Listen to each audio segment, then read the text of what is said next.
Okay, so like you ever really like a show? It starts out so good, it's got everything you want, and then you just kind of slowly watch it mutate into this like unwatchable monstrosity. That's how I felt about Riverdale, and now that's how I feel about you.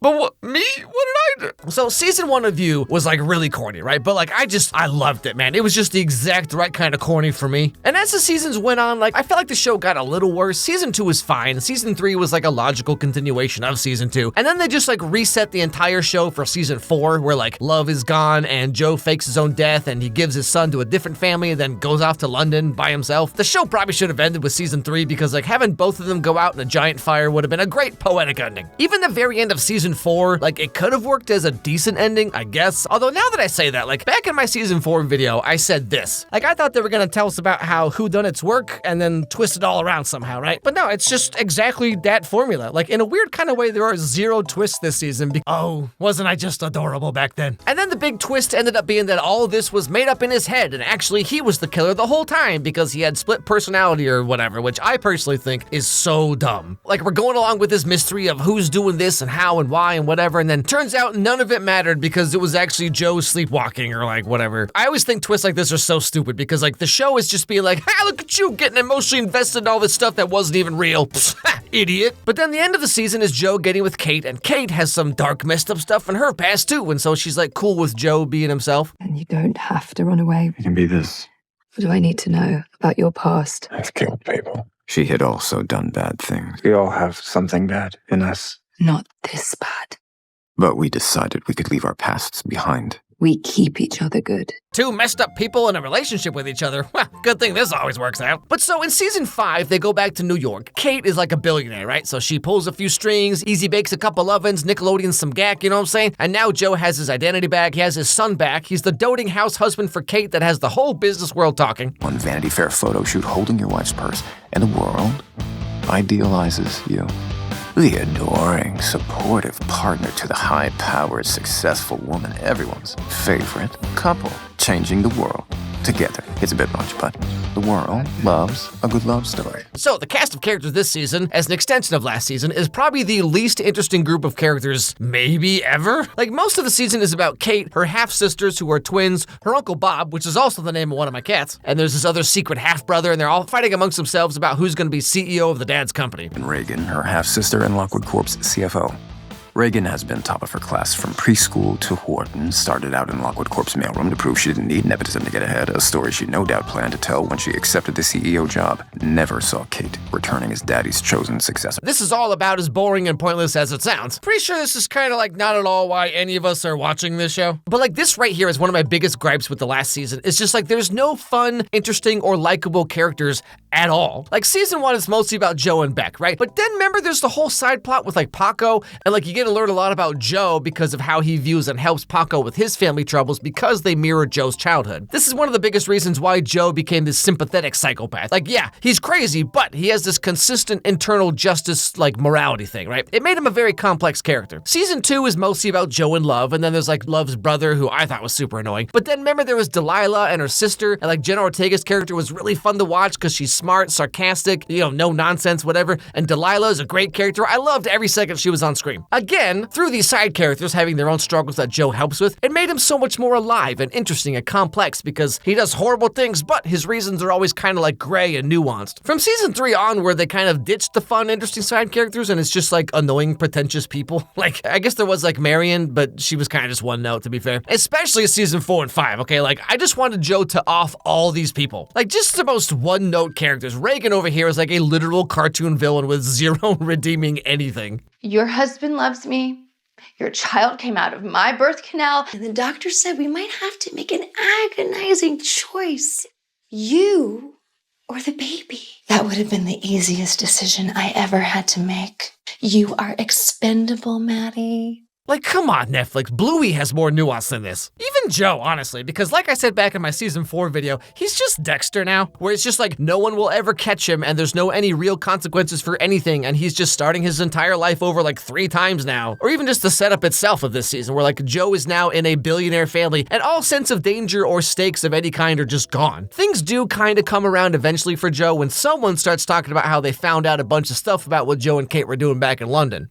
Heads up from a friend over at Forbes, and by friend I mean a hungry-eyed otter who follows me around Equinox every morning. Explain otter. You're an otter. Said they're brewing up some kind of a hit piece about Kate. Something about a pipeline she helped get approved years ago. Joe thinks it's Uncle Bob because of what he sees on one of Kate's sister's phones. And we see him doing his like Joe thing, but then plot twist, no he's not.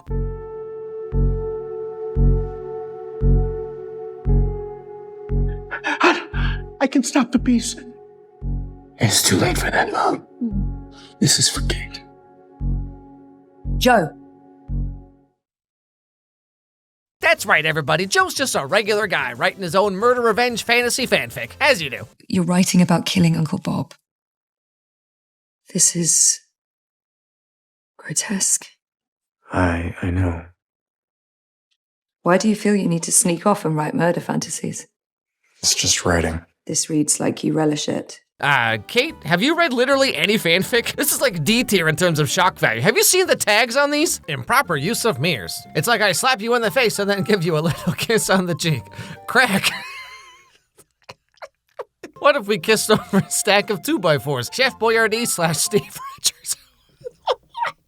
Do not look too closely at the plot. You will only hurt yourself. Scandalous ankle touching. Graphic depictions of competent women. This is grotesque. But then, in a crazy plot twist, turns out it was Uncle Bob after all, and Kate ends up asking Joe for a favor, you know what I'm saying? I know how hard you've worked to stay good. But if this gets out, it's our survival. It's him. Or us. what are you saying? You know what I'm saying? And so Joe does that, and everything's fine. We're okay. I know.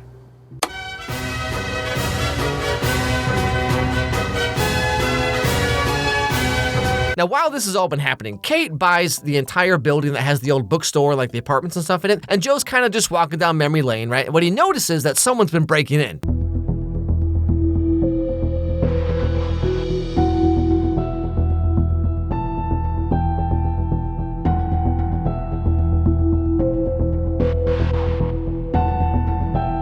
Emily Dickinson bust. Emily Dickinson bust. She was in love with her sister-in-law, which is cool, but also kind of weird. But then, actually, turns out it's just some girl. I walked past, and I saw the for sale sign. I peeked in, and I saw all the poor books just sitting here, lonely, and I felt bad for them, so... Oh, okay, so you're like a weirdo. So they get to talking, and this girl calls herself Bronte because she's extra pretentious, and she just loves books. Who we are and who we want to be, and... No, not doing that. It's not about her. It's this place. So maybe the kind of guy who's just totally cool with letting a girl go, who definitely broke in, but promises to never do it again. Is there any way I could just... So Bronte's having not a great time with everything. She's been sleeping in the bookstore. She has no money. She's trying to get away from her like super hipster ex. Hello, Bronte. Great. Who's this guy? I know who you are. A sweet upgrade. Gotta teach the rest of us how to beguile a patron. I thought you were in Vermont, woodshedding your personal essay collection. I finished early. It turns out I just needed to admit I was the main character. Wait, I'm sorry. You dated this guy? On purpose? This dude who talks like Joe Jonas in Camp Rock? So Joe decides to give her a job at the bookstore and let her stay in the apartment upstairs because he's just being nice and totally, definitely not hyperfixating, okay? Why would you even say that? $8 more per hour, and that's officially like 3 times more than I ever made here. You can't just throw money at everything, Joe. I'm not a charity case. No, I'm just giving you Shrek? I will always take your money. How can someone be so frustrating and utterly captivating at once? So, man, story of my life, I tell you what. So this is the setup of the show, and it goes exactly how you think it will. Joe falls for Bronte, somehow, and his marriage starts to crumble. Kate, who asked Joe to off Uncle Bob, is now afraid of him because he did exactly that. Women, am I right? I want a guy who's so in love with me, he'll literally do anything for me. And then you murder like 17 people, and suddenly they're all like, you're being a toxic boyfriend. Now, for the season as a whole, like, I totally see what they're going for, okay? The season is about trauma and generational trauma, unresolved trauma, that kind of thing. But like, it doesn't really dive into anything in any like meaningful way or say anything in particular. It's just like, hey guys, have you heard of this thing called trauma? Pretty messed up stuff, am I right? Like I said, the final season strips away much of what made Joe's character complex or interesting, even compared to like the 4th season where he's all, confronting the darkness. But like by this season, he's just come full circle back to exactly where he was in season 1, and like the character has made no growth or progress of any kind. He's just like a cartoony caricature of himself now. I enjoy it. The killing. It's who I am. This dude spent 4 seasons trying to grapple with his own internal morality and why these people deserve what they got or whatever. And then season 5, he's just like, nah, I just think it's fun. Okay, I'm so glad I spent 7 years of my life wondering where this was all going. So the big plot twist shakeup of the show is that Bronte is actually a true crime Reddit enthusiast who teamed up with other Redditors because they all think that Joe is behind these murders. Are you Dom? You can call me Dominique. That's Clayton and Phoenix.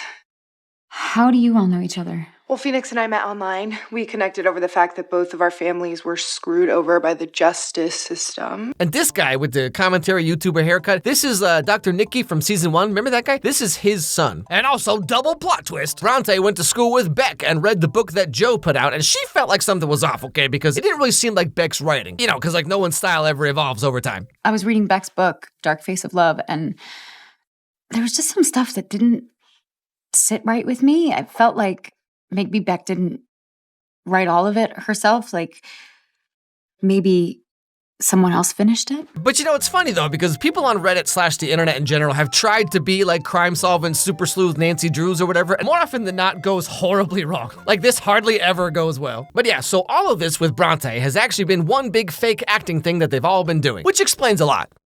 I talk a big game, but I'm a fraud. I was so desperate when I moved here. I fell for Clayton hard. Yeah, okay, that makes way more sense now that I know it's all pretend, because, could you imagine? Now, long story short, the show ends with Joe getting his comeuppance. Kate teams up with Marion from season 3 and Nadia from season 4, and they, almost catch Joe, but then Bronte is actually for reals in love with him and helps him run away, but then she changes her mind and realizes that Joe's kinda...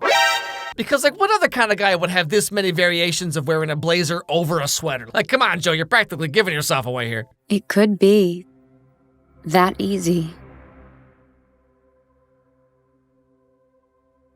But then the world would never know the truth about you, and I wouldn't get the answers I need. And so they run away to this Airbnb thing together, and she finally confronts Joe about her friend Beck from all those years ago. You finished Beck's book after you murdered her, right?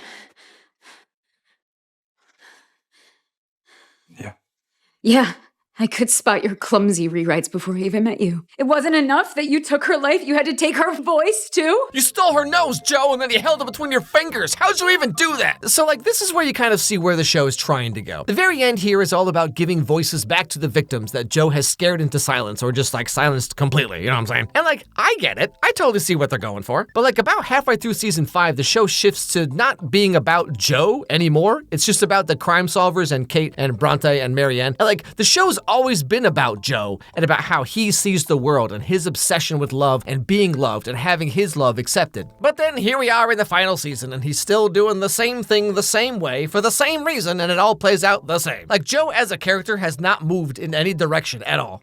Well, hello there. Who are you? Do you think this peach looks like a butt? Hello, you. As a longtime fan, I just feel like the ending fell very flat and was just boring because it wasn't about Joe, which the entire thing has been about until now. Imagine if the final season of Breaking Bad was just about how traumatized the secretary is. Actually, never mind. That sounds really fascinating. The season does kind of try to shift Joe's protect for love thing over to his son, who has aged very quickly, and how Joe will do literally anything for him. There isn't a line I wouldn't cross to protect this family. Where does it end? It ends when you and me and Henry are safe. But because the rest of the season is so messy and full of so much other unimportant stuff, their relationship is not fleshed out nearly as much as it should be, in my opinion. Even at the very end when his son fully rejects him. Do you remember when you used to tell me there were no monsters in my room? Yeah. You lied. What are you saying? It was you. You're the monster. Like, obviously this is a big deal, and like, I know it's a big deal, but I just don't feel like it's a big deal because it's just one more thing in a giant tub full of a million other storylines. The show up to this season was like a slow burn kind of thing where you would see every piece slowly fall into place. But then with these new showrunners they got for the final season, it just feels like Riverdale, where there's just so much happening and nothing ever gets deeply examined at all like they used to do in previous seasons. So all we have is a bunch of cartoony characters written with that signature Netflix complete lack of nuance and subtlety, you know what I'm saying? I wanted to teach you a lesson. Women like you are always selling guys out. The fantasy of a man like you is how we cope with the reality of a man like you. Someone really thought they were cooking with this one here. And then like the very end of the show, Joe's in prison for like ever, and he turns it all around on us, the audience. Have a problem as a society. Maybe we should fix what's broken in us. Maybe the problem isn't me. Maybe it's you. Man, this probably slaps so hard with the 13-year-old crowd. I mean, like, you know how it is when you have a show that goes on for way too long. Like, I love season 1, and I just love the overall premise of the show, but it really only had like 2, maybe 3 seasons in it before it became a parody of itself, and that's exactly how it all ended. Basically, my main issue is that they completely just like disregarded everything the show was heading towards, or just like everything that Joe himself was about. The final season's trying to take everything full circle, right? But Beck is not the beginning. The beginning of everything is with Joe's parents, his mom specifically, and Mr. Mooney. So Joe's story going full circle is not Beck. Full circle for Joe is the fact that he is a parent now, because he has a kid, and so now he is the thing that he has grown up kind of like resenting his whole life. The final season should have just been about him and Henry. They touch on it like just a little bit in the season with like Henry's kind of being a little bit violent and Joe's kind of wondering like, is that because of me or what's going on with that? But like all of that is actually just for the purpose of Reagan learning about the secret of Joe and Kate. Like we had all the stuff, you know, all of Kate's family and her half siblings and they're fighting over who's gonna be CEO and whatever. Like no one cares about that. No one's here for that. We're here for Joe. The show is about Joe. So like I said, Joe coming full circle is him now being a parent. And so all the stuff that like his mom did and you know and Mr. Mooney and whatever, like now he sees it all from a different perspective. That's the genesis of everything Joe is with parenthood and parent-child relationships, but now he's on the other side of it. Joe's whole thing is about being abandoned and people like leaving him and running away from him and whatever. And he says this in the show like a little bit. He will never ever abandon Henry the way that he was abandoned. That's why he ends up like murdering all these women, because they leave him and he's like, why are you rejecting me? You're rejecting me just like everyone always did because you don't get me, you know. But so the season, in my opinion, the season should have been about Joe raising Henry and then realizing that Henry is kind of becoming him because he's like seeing it from the other side now. This whole show could have had such a poetic ending of like Joe is rejected by his family and he grows up, you know, loving books because books don't run away from him and books don't reject him. And so then at the very end, you could have had it where like Joe realizes that Henry could never have like a normal, happy, fulfilling life if Joe is his dad because of everything he's done. Then Joe would need to make kind of this decision where like he has to choose to abandon Henry to Kate because he realizes that like he is kind of this monster that needs to be, you know, taken away from Henry. What should have happened is that Joe should have rejected himself and rejected his entire everything that he's built up until now by, you know, quote unquote abandoning Henry. That's like his first ever act of like actual selfless love. The best way for you to be happy is for me to not be in your life. That would have been such a poetic ending. Anyway, yeah, I was a little disappointed with how the show ended.